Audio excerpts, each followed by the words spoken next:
Welcome everyone. Fruits of the Orchard, Parshat Toldot. This parsha is really the one parsha in the whole Torah where the main figure is Yitzchak and Rivka. Avram and Sarah had 3 full parshas and a little bit of a fourth. And starting next week till the end of the book of Genesis, Yaakov and Rachel and Leah will be the main figures, Yosef, but of the 3 patriarchs, it will be Yaakov will be the central figure. So only one parsha in the Torah really focuses on Yitzchak Avinu. So this is our chance to learn about Yitzchak Avinu. So we'll start with, in this parsha, there's, I believe, 4 different articles. The last article is about how the name Yitzchak, the 4 letters of Yitzchak, Yud, Tzadi, Chet, Kuf, that each one of these is, the first letter is one of the ways that we refer to Eretz Yisrael, as we're going to see. And the reason that this would even come up is that there was in this week's parsha, there was a famine in the land of Israel, just like there was a famine at the time of Abraham. Avram and Sarah go down to Egypt because of the famine. Later, Yaakov leaves Eretz Yisrael for 2 reasons. One is his brother Esav wants to kill him, due to the end of this parsha, where Yaakov, we'll call it, engineers getting the blessing that Yitzchak at least initially had thought to give it to Esav. Afterwards, when he gave it to Yaakov, he confirmed that he came to understand that he was the right person to receive it. But he also left Israel. So when there was a famine in this week's parsha, so Yitzchak, in a sense, was prepared to leave. But God came to him and said, don't leave the land. Stay in the land. This is the land that I will give to you and your children. So in Parshat Lech Lecha, 4 different times, God promises the land of Israel to Avram and all of his descendants. In this week's Parsha, this promise is reconfirmed, and this time it's given to Yitzchak. Later, Yaakov will also get the same promise. But since Yitzchak was the only one not to leave Eretz Yisrael, because later Yaakov leaves for a second time with his whole family and goes down to Egypt. So there's something unique about the connection between Yitzchak and the land of Israel. So the 4 letters of Yitzchak's name, as we're going to show right now, are 4 different ways that we refer to Eretz Yisrael. So the first letter is Yud, and of course it's Eretz Yisrael. So it should be mentioned that in the 5 letters of the name Yisrael is the first letter of all of the patriarchs and the matriarchs. They're all included in the name Yisrael. The Yud is Yitzchak and Yaakov. The Shin is Sarah. The Resh is Rachel and Rivka. The Aleph is Abraham. And the Lamed is Leah. So all the patriarchs and matriarchs have their first letters in the name Yisrael. So we refer to the land of Israel. Today it's the state of Israel, Medinat Yisrael. So that's the Yud of Yitzhak's name. The Tzadi is sometimes the land of Israel is referred to as Eretz Tzvi, the land of the deer. Why is that? There's a number of reasons. One is that Eretz Israel, if you look at a map or a globe, you can hardly see it. It's like so minuscule on the map. And yet, everything is contained here. The whole world, like right now, there are Jews, excuse me. Baruch atah Adonai Eloheinu melech haolam shehakol nהיה bidvaro.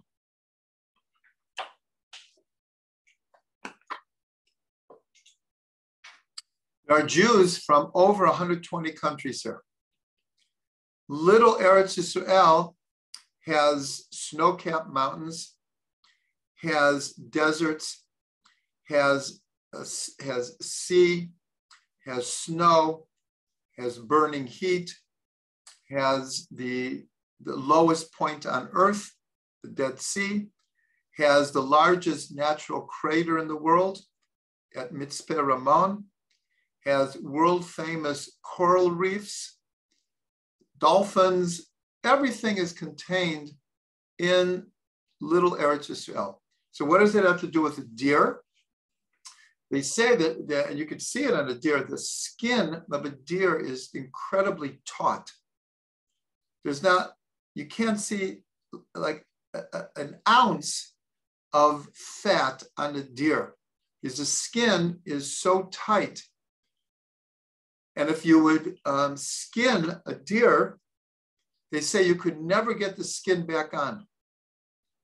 And so this represents that Eretz Yisrael is taut. It's small, it's condensed. And yet, we say in the future, the land of Israel will spread to all the other lands in the world. So that's one reason it's called Eretz Tzvi. Also, the Tzvi is a very quick animal. In fact, the post office of Israel has a picture of a deer on it. This is the blessing that Naphtali gets. Naphtali is called like a swift deer. And so this represents Israel as a happening place. Like things in time are always happening here. It's a very dynamic place. Everything is moving swiftly like a deer. And the third reason is that the numerical value, the gematria of Tzvi, is 102, which equals emunah, faith. And that's the song, for those who were here when we played the song, Kavi el Hashem, chazak v'yametz libecha b'kavi el Hashem. Or before, lule hamanti, if I didn't have faith that I would see the goodness of God in the land of the living. So Eretz Yisrael is a land of faith, that we know that even though the newspapers make it seem differently, but every day that we're in Eretz Yisrael and we exist here is on the level of miracle. Because if you look at a map, hopefully it's changing now that we have the Abraham Accords, and hopefully other Arab and Muslim countries will follow. But we're surrounded by, from Morocco to Indonesia, we're like surrounded. So it's a land of faith, Eretz Tzvi. The third letter of Yitzchak is a chet, and that is the verses I just said, Eretz Chaim. Israel is called the land of the living. And that is very, very connected to last week's Parsha. And we touched on this last week where it says, Shnei Chaye Sarah, the years of Sarah's life. And Shnei also means two. The two lives of Sarah. What are the two lives? Life in this world and life in the world to come. And so Israel, that's why there's this custom to try to get buried in the land of Israel. Because one is that we're told that when the resurrection of the dead happens after Mashiach comes, people want to be in Israel already. Don't want to have to take an underground passage to get here. So it's the land of the living. And of course, like I said, with Eretz Tzvi, the land is alive. The people are alive. It's a dynamic society. And it always has been and it always will be. The last letter of Yitzhak's name is Kuf. And that is connected to Eretz HaKodesh, the Holy Land. In English, this is probably the most famous reference to Eretz Israel is the Holy Land, Eretz Kodesh. So these are the four letters of Yitzhak's name. And as I said, it's very significant that God said, don't leave the land, stay in the land. And he's unique in that sense because Avram left, Yaakov left, the 12 tribes left. Only Yitzhak remained in the land. Rivka comes from outside of the land. So one other thing about Yitzhak, the four letters of Yitzhak, is that we're told that the numerical values of the four letters of Yitzhak are also significant. The Yud of Yitzhak, Yud equals 10, and these are represented by the 10 tests of Abraham. The 10th test is Akedah Yitzchak, is the offering or the binding of Yitzchak. So he's involved in the 10th of the tests. The tzadi equals 90. That's the age of Sarah when she gave birth to Yitzchak. The chet equals 8. That is, Yitzchak is the first Jew to be circumcised on the 8th day. Abraham was given the mitzvah, but he was already 99 years old. And Ishmael was 13 at the time. Yitzchak is the first one to fulfill the mitzvah of circumcision on the 8th day. That's the chet. And the kuf equals 100. That's how old Abraham was when Yitzchak was born. So that's a beautiful understanding of who Yitzchak is according to the gematrias of the letters of his name. Okay, so now we go to the beginning of the parsha. And this is the first article in the fruits of the orchard for this parsha. And there, I'm not going to go into this too much, but there's a beautiful hint that in our Shabbat prayers and holiday prayers, right before we say Baruch Hu, there is a section where the name of Yitzchak, the four stanzas, and the first letter of the second word, it spells out Yitzchak. And those who have the book, you'll be able to see it clearly. I will open it here quickly.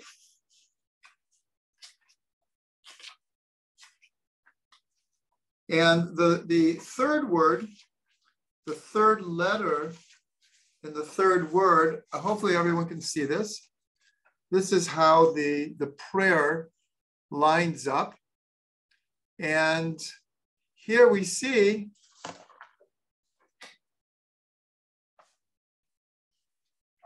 in this column, the first letter of each word spells out Yitzchak. So you see it right here, Yud, Tzadi, Chet, Kuf.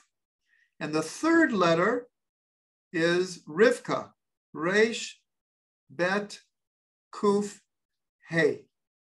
So this is just a hint to what it says, that it's in the 25th chapter, the 21st verse, 25, 21. So it says, Vayetar Yitzchak Lashem, L'nochach ishto, ki akarahi. Yitzchak prayed. We're going to see that the word Vayetar is the language of prayer. And Rashi even says it's like intense prayer. It's praying over and over again, that kind of idea. And Yitzchak prays to Hashem. Here the word nochach could mean for the sake of his wife, who at that point was barren. Or nochach also means across from. So Rashi points out, a beautiful Rashi is, here it says that Yitzchak prayed for his wife, or across from his wife. So Rashi brings the tradition that Yitzchak stood in one corner of the room and Rivka was across from him on the other side of the room. They were praying together that they should have a child.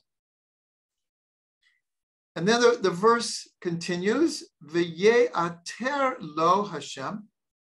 And in the art scroll, they translate it, and God allowed himself to be entreated. Now you'll notice that the word for prayer for Yitzchak is, the art scroll, instead of prayer, says entreated. Yitzchak entreated God. And here it's the same word. And God allowed himself to be entreated. And Rivka his wife became pregnant. So here we see that this is a deep connection between Yitzchak and Rivka to prayer. And we already saw this last week, because it says, V'yetze Yitzchak l'suach b'sadeh, lifnot erev, that Yitzchak went out to converse in the fields towards the evening. And we learned that that is language of prayer and meditation. Converse is how we can understand Rabbi Nachman's idea of hit bodedut, the idea of going out into the fields, into nature, and conversing, literally conversing with God, and opening one's heart, and talking to God. Informal prayer. We have formal prayer, but this is informal prayer, opening one's heart and just speaking to God as if he's like right there, which of course he is. We're not always aware of that. So we see that in last week's Parsha, there's a very, very strong connection between Yitzchak and prayer and meditation. And here, Rashi says it wasn't that they just davened one time, that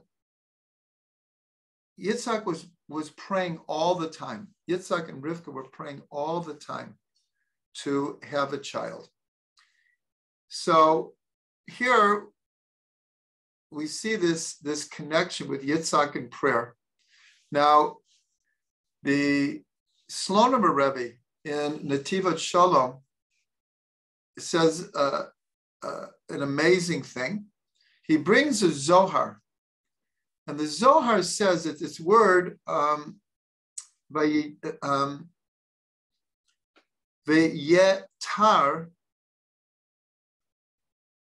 you could read it differently, because the ayin and the chet come from the same place in the mouth, and they can be exchanged. So the Zohar says, don't read it be'tar, read it ve'yechtar.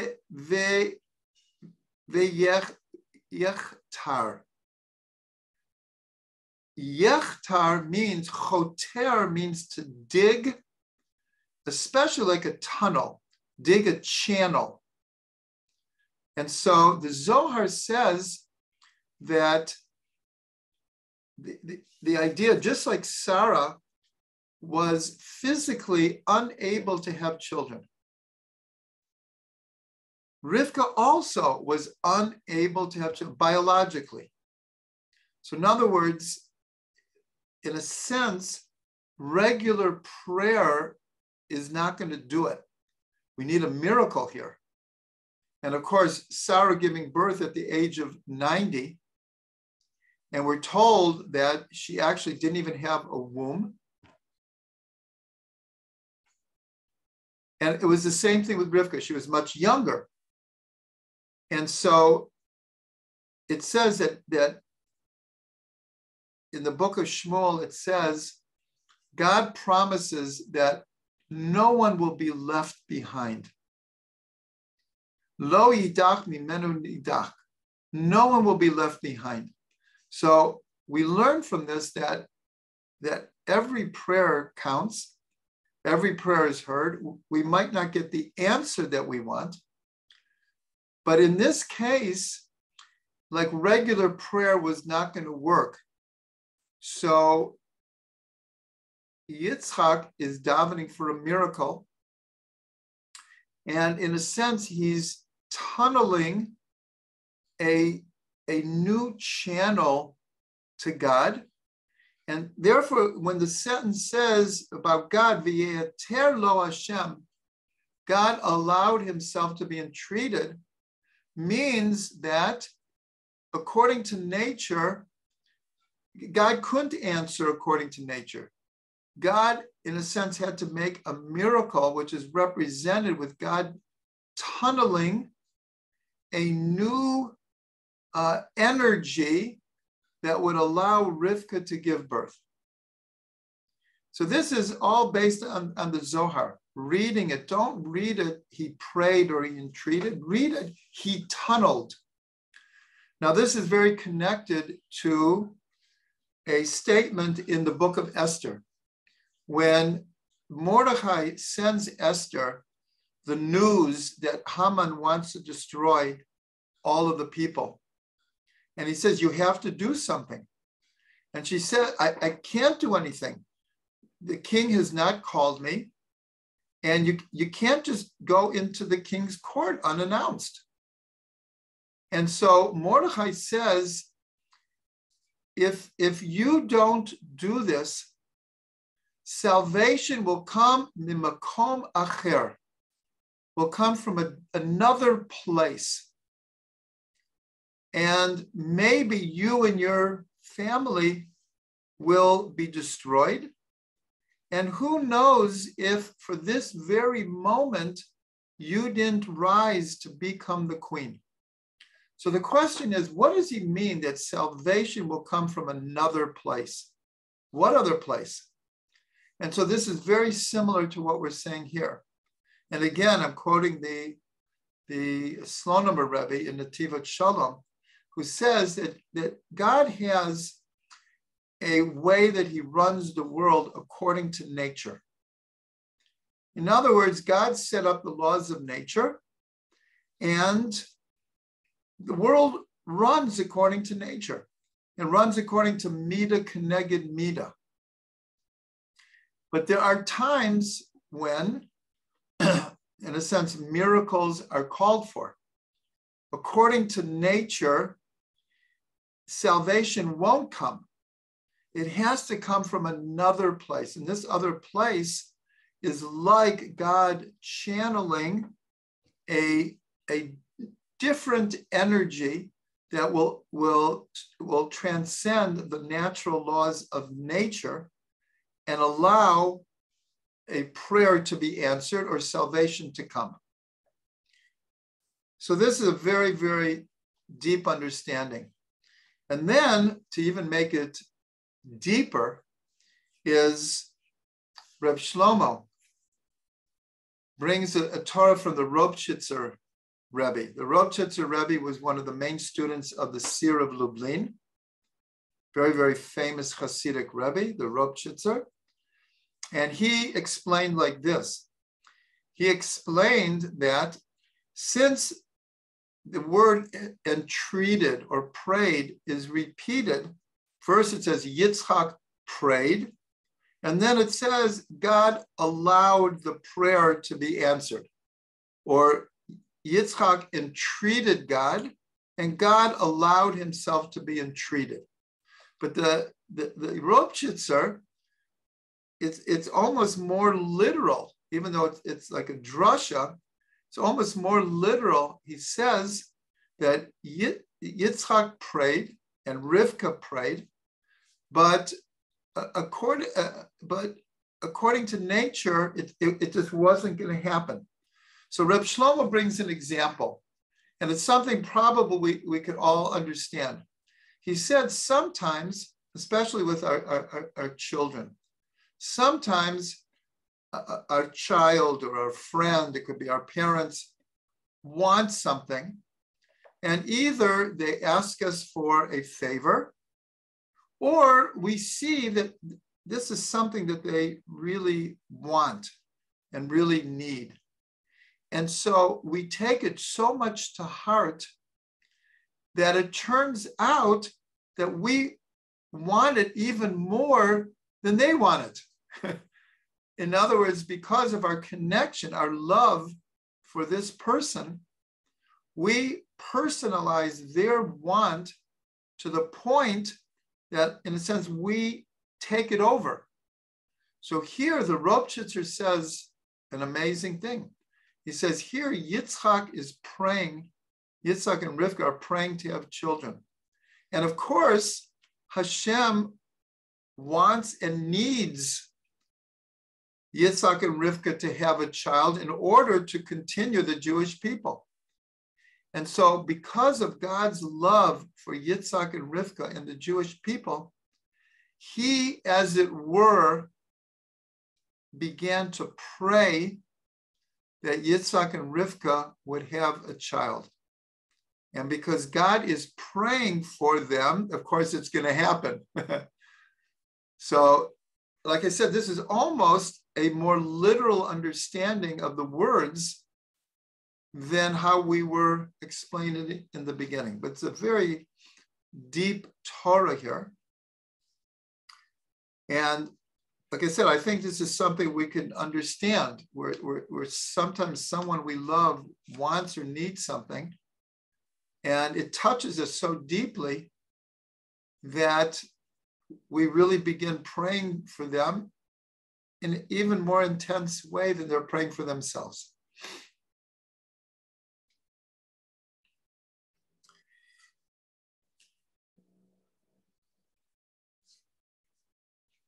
Okay, so now, since this is the Parsha of Yitzchak, one of the main parts of the Parsha, and this is not dealt with so much in Fruits of the Orchard, but as always, I'm trying to add to that which is not mentioned in Fruits of the Orchard. One of the main incidences in this Parsha where we see the personality, the strength, the attributes of Yitzchak is the whole matter of his redigging the wells that Avraham had dug and that the Philistines had stuffed up. So here we see Yitzchak's Gevura. We always talk about Avram is Chesed and Yitzchak is Gevura. And of course, we see Gevura that Yitzchak allows himself to be bound to the altar. Of course, that took tremendous Gevura, strength, might. But here we see it, in a sense, just as much, where he is willing to confront the Philistines, and he redigs the wells, and he doesn't give up. The first two wells, it caused great strife. but he didn't give up. And then he dug a third well, and that one he called Rehovot, the name of a city in Israel to this day. Rehovot means wide, Rachav, because there they didn't challenge him. So he named it Rehovot because now in a sense, his stake in Eretz Yisrael is not being contested. Now, what do these wells represent? So, like I just said, in a simple meaning, it means possession of the land, control of the land. On a deeper level, what does it mean that the Plishtim stuffed up the wells that Avram dug? So spiritually, what it means is that the wells that Avram dug, we say anytime water is mentioned in the Torah, Ein Mayim El Torah, it's always a reference to Torah. And so the wells that Avram dug, this is his whole philosophy. This is his whole worldview. This is what he's trying to teach the world, is represented in the waters that he revealed in these wells. And he was using to give people to drink. It represents the Torah that he was giving people so they could grow. And so after Avram dies, the Plishtim stuffed them up. So Yitzchak redigging the wells, this is, in a sense, his not only statement, but this is his taking upon himself to be the second of the patriarchs. Here, this is where he's taking it upon himself to carry on the traditions that he learned from Avram, the teachings. And one of the explanations, again from the Tivot Shalom, I had a chance to learn today in preparation for the class, so that's why I'm quoting him so much, is that until then, Yitzhak was a very solitary person. He was more of a meditative person, a prayerful person. He didn't go out like Abraham to teach the whole world. And yet here, it's his redigging the wells. Well, part of that is to give water to the thirsty. That's why in Isaiah, it says, all who are thirsty, go to the water. Well, that's like, isn't that obvious? Why did a great prophet of Israel have to say, if you're thirsty, go drink something? So what it means, though, is if you're spiritually thirsty, go to the Torah. Ein mayim el Torah. There's no water referred to other than Torah. If you're thirsty, go to the Torah. So Yitzhak, in a sense, comes out of his shell, and he's also now starting to teach people the idea of one God and turning people on to this idea. Now, there's another important idea that we can learn from this, and that is there's a combination here about these wells.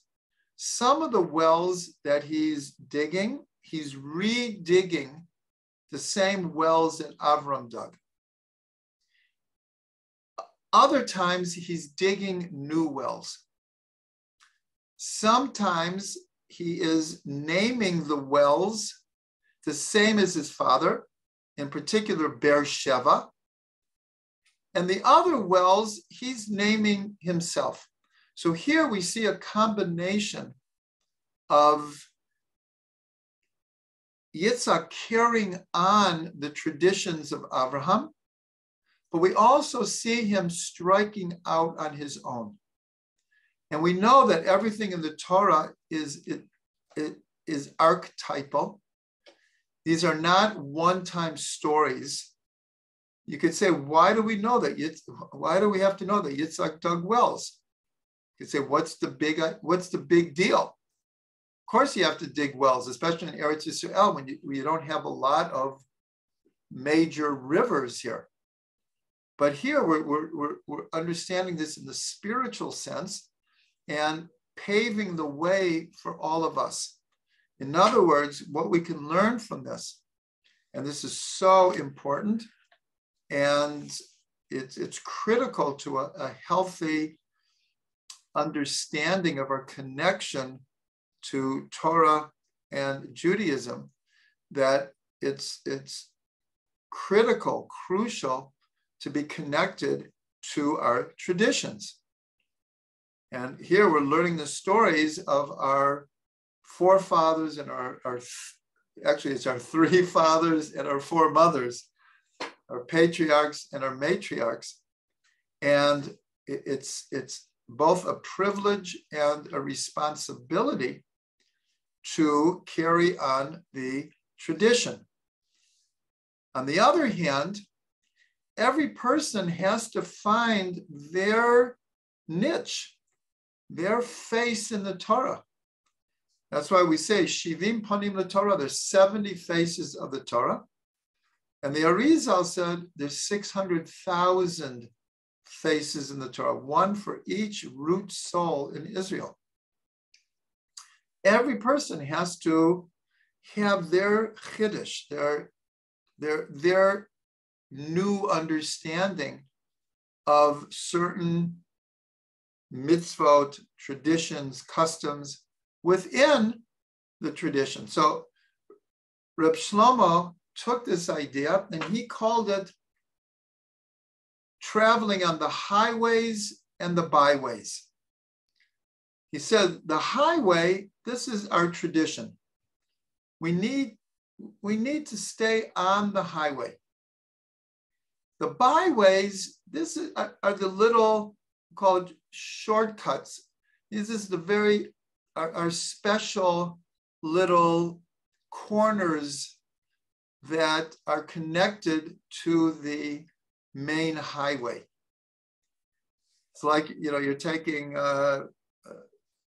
like Highway 70 in America, and the rest stops along the way, right? So it's like you take the highway, but then you get off and you take a little tiyul and you find something beautiful or new. So this is the combination of tradition and newness. And this is also a Torah from Reb Shlomo. Back, if you remember, when after Abraham frees Lot and the people of Sodom, and he comes back to Israel, and Malki Tzedek comes and greets him. He was the high priest of Shalem, Yerushalayim. It was called Shalem then. And he offered him bread and wine. So this is another Torah from Reb Shlomo. He said, what's the difference between bread and wine? He said, bread, the fresher it is, the better it is. Stale bread doesn't really make it. What is wine? The older it gets, the more age it gets, the better it gets. So he said this is a great secret of our connection to our tradition and Torah, is we have to know when to connect deeply to the wine of Torah, meaning the older our tradition is, the deeper it gets, the richer the wine. But we also have to know how to bake a fresh bread. We have to know how to put our flavor, our perspective, our special nuance in everything that we do. So these are all hinted to in the wells that Yitzchak is digging. Okay, now we're going to go to the first verse of the Parsha, which is chapter 25, verse 19, the very first verse, Ve'ela Toldot Yitzchak ben Avram, Avram holid et Yitzchak. These are the generations of Yitzchak, the son of Abraham. Abraham gave birth to Yitzchak. So everyone asks, there are no redundancies in the Torah. When you hear this in Hebrew and even the way it translates in English, it's like, we know if it's Yitzchak ben Abraham, then we know that Abraham gave birth to Yitzchak. Why do we have to have that second statement? So this is a question everyone asks. And the answer that's brought in Kabbalah and Hasidut is that this is what's called the secret of inter-inclusion. In Hebrew, hit kalalut, from the word kol. Everything is interconnected. Everything can be connected together. So what is the inter-inclusion here? So we learn, and it's brought down, it happened at the Akedah, that the main attribute of Avram is chesed, and the main attribute of Yitzhak is gevura. But what happened at the Akedah was each one, the whole incident was so like beyond normative logic that Avram had to transcend his natural inclination of chesed.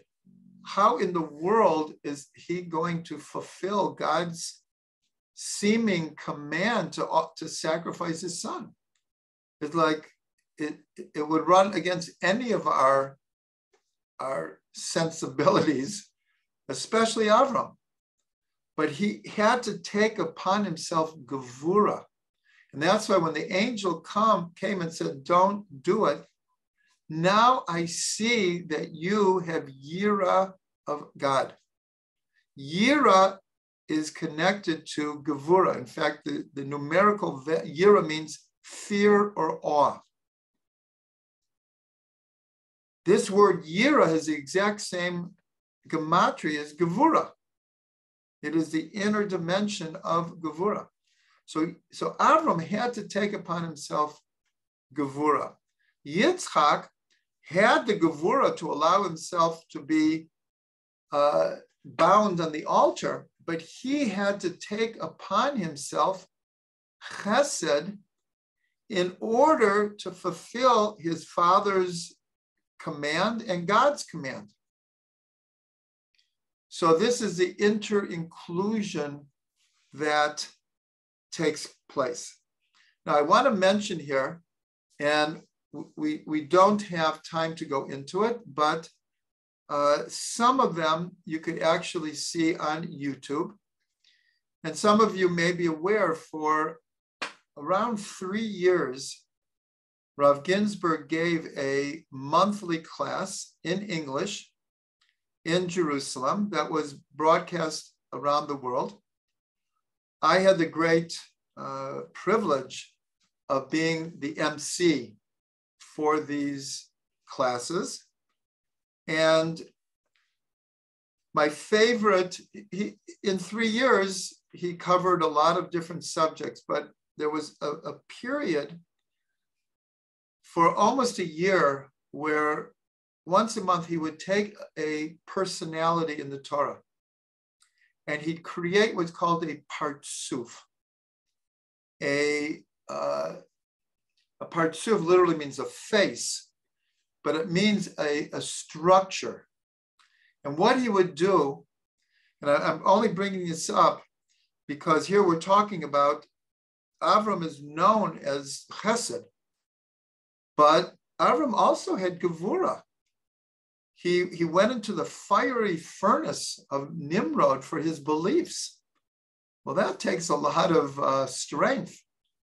He fought a war to redeem his nephew. That takes strength. His whole life, actually, he broke his father's idols. he had tremendous strength. And we're going to see that Yitzchak, where else do we see the chesed of Yitzchak? And that is at the end of this parsha, and in Fruits of the Orchard, there are two articles about Esav and Yaakov. And the last incident in the portion is Yitzchak calls Esav in order to give him a blessing, thinking that perhaps he had reached the age where he had to prepare that maybe he could leave this world at any time. And there is the whole story how Rivka urged Yaakov to dress up like Esav and to go and to receive the blessing. So the question is, we would have to dedicate an entire class to this incident. It is definitely one of the most enigmatic, deepest, profoundest, interesting stories in the whole Torah. Like, what happened here? What are all the motivations here? Who thought what? Why did everyone act the way they acted? So that's not my purpose right now.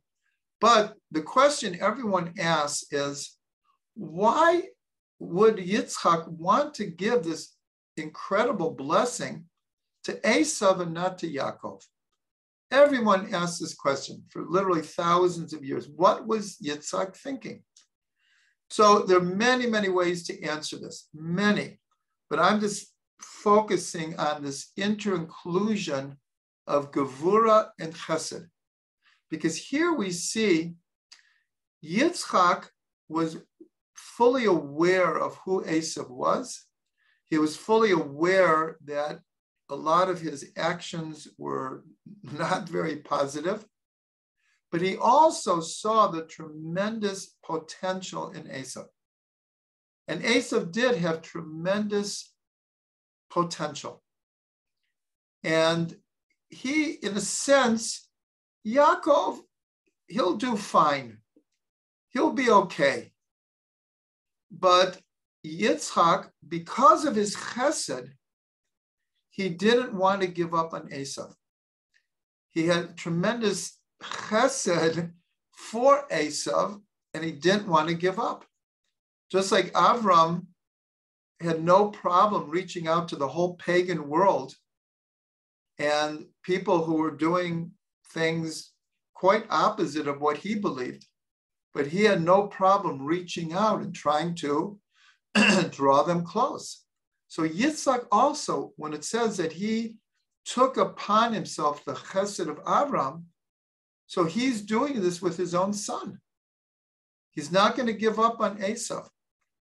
And he's hoping that this blessing, this will, in a sense, knock some sense into Esav. It will put him on the right road.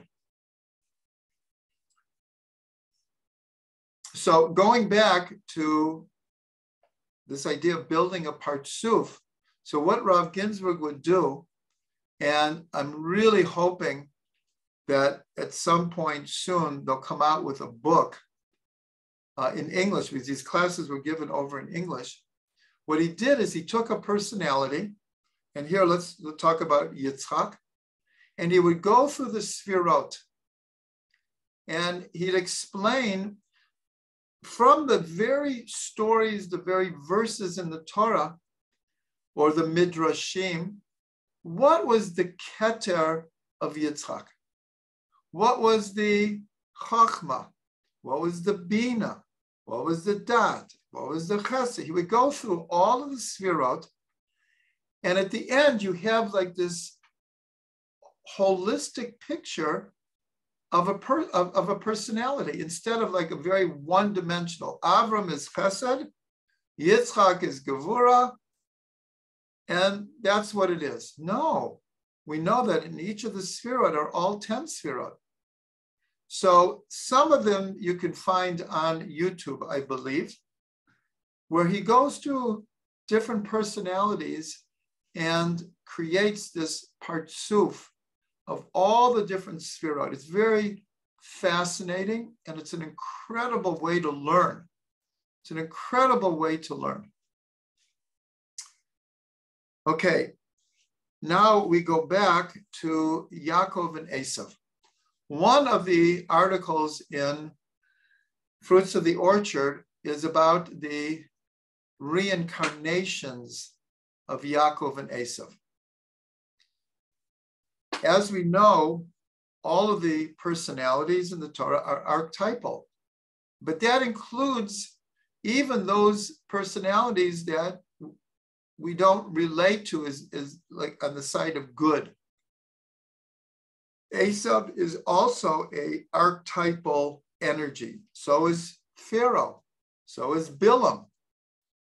All of these represent energies that are ever existent in reality and really within each person. And so Yaakov and Esav,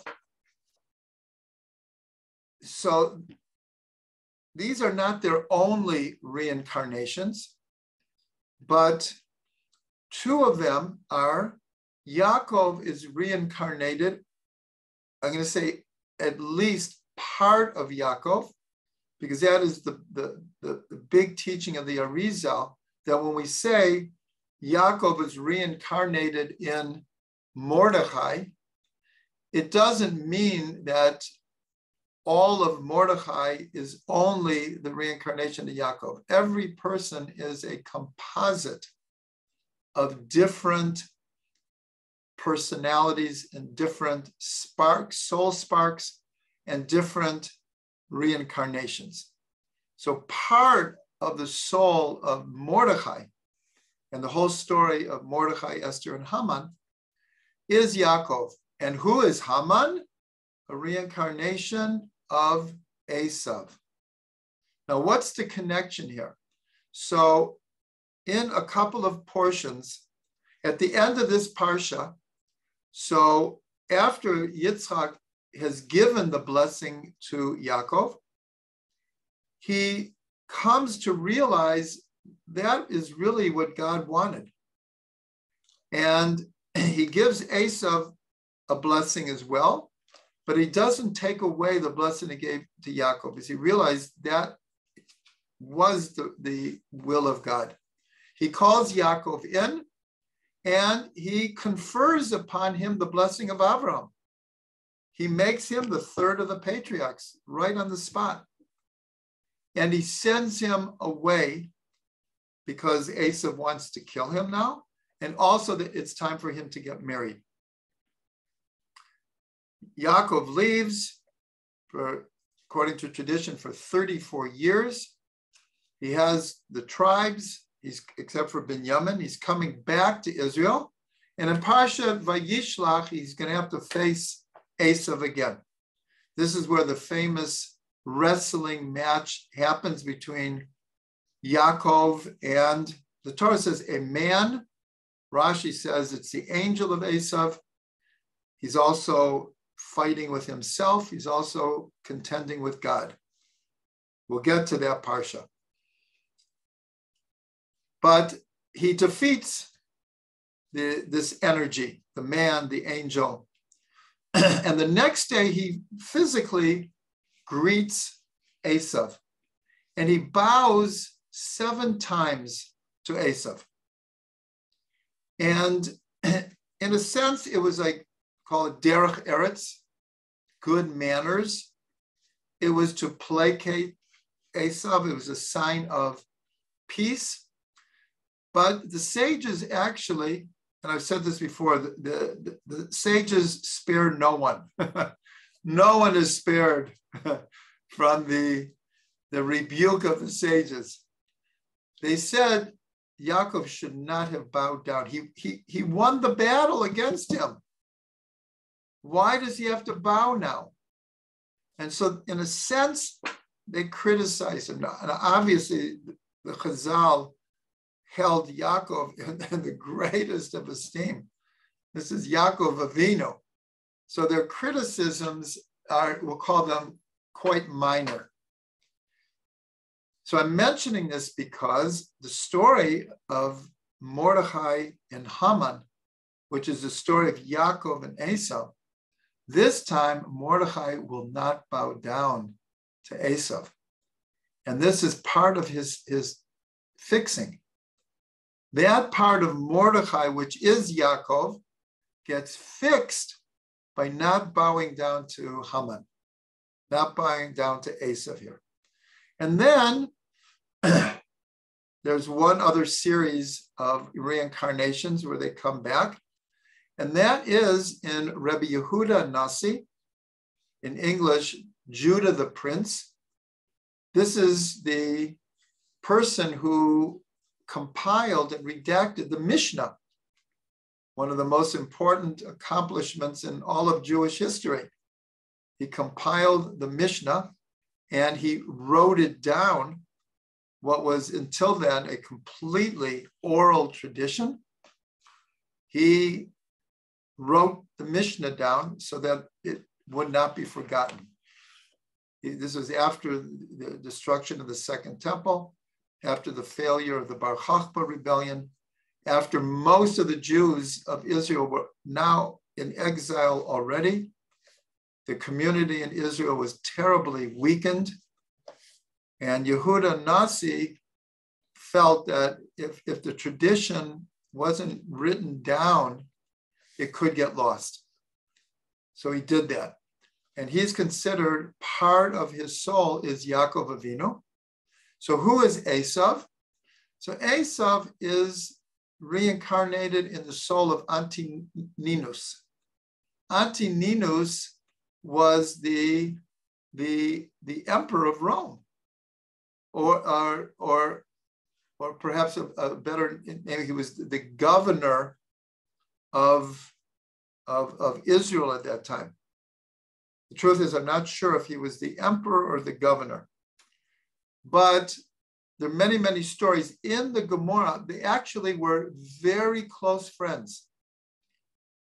They had tremendous respect for each other, even though their worldviews were very different. Antoninus was not Jewish, and he wasn't following Jewish customs, but he loved Yehuda Nasi, and Yehuda Nasi loved Antoninus. And in the Gemara, it's recorded many of their discussions, many stories about them. And here we see a tikkun, a rectification. Esav, and this is how we're going to end the class. Esav and Yaakov, not only are they brothers, they're twins. They're in the womb at the same time. And we know that Esav he's called Edom. And from Edom comes Christianity. And even before Christianity comes the Roman Empire, which came and destroyed the Second Temple and took us into exile and slavery. And so Yaakov and Esav have thousands of years of what we'll call a love-hate relationship. A very, very troubled relationship. And yet, our tradition holds out that eventually they will come to a state of peace.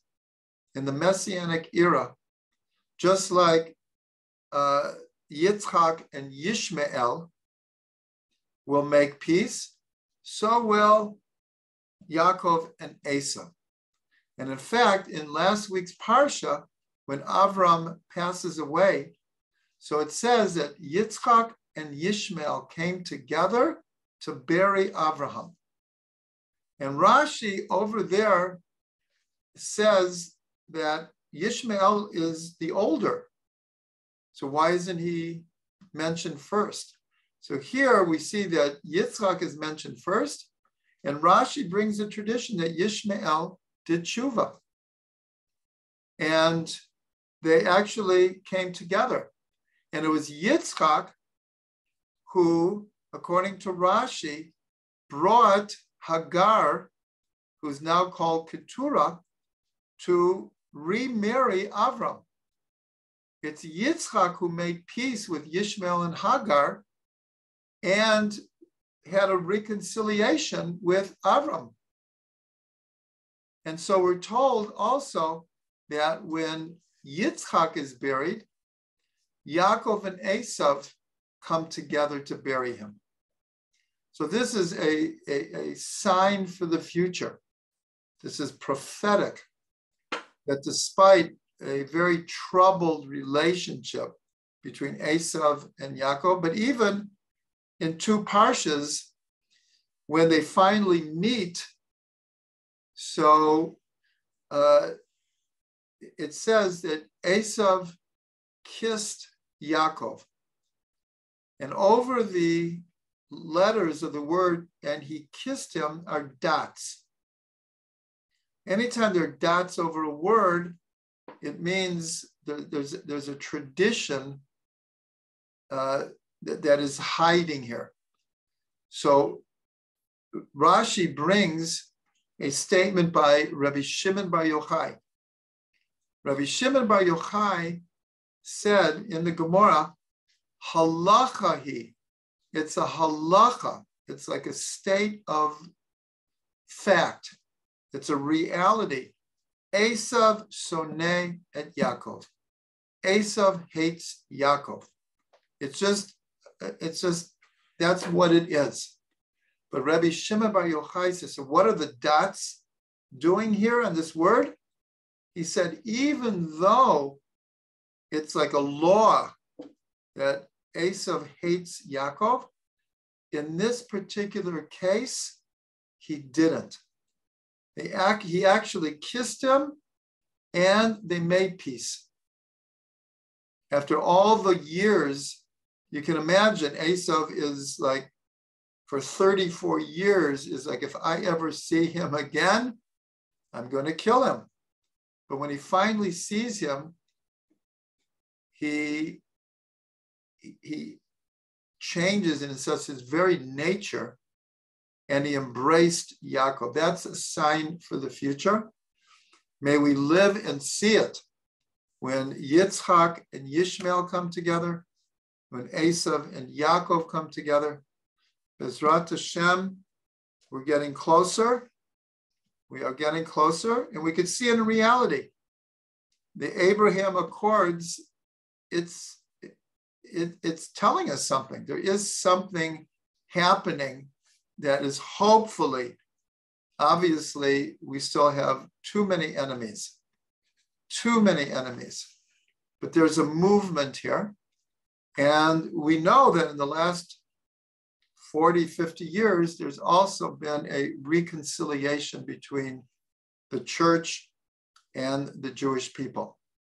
And that also needs some improving, but it's like between darkness and light, the change over the last 2,000 years. So may we see true peace in the world.